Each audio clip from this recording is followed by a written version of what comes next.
We ourselves use a number of technologies to bring in all social media conversations on public platforms, and we are interested in segmenting that by those who are healthcare workers, prescribers, and the general public. Obviously, in misinformation, it'd be really important to track as much as you possibly can, everything going on out there, really. So things that you might look for in social media conversations to start to identify this would be, what are the trending topics? What are these things that have emerged recently and that are growing? And are any of those trending topics potentially linked to misinformation?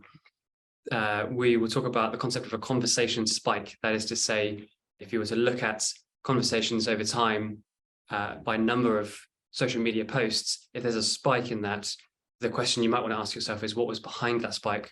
What was driving it? And it may well be a certain article or just a piece of information that a number of people mentioned that may not be true information, such as nanoparticles in nasal vaccines and this kind of thing. Other things to look for would be top stories, and that is just those things that are prevalent, that are high among the most shared articles and links at any given time, not necessarily a spike, but that persist. Francesco mentioned a couple of more satirical sources of known misinformation, but there are more out there that are websites and other sources that kind of on a fairly regular basis produce misinformation, some of them seeking to bring their angle, and some of them actually directly seeking to cause harm.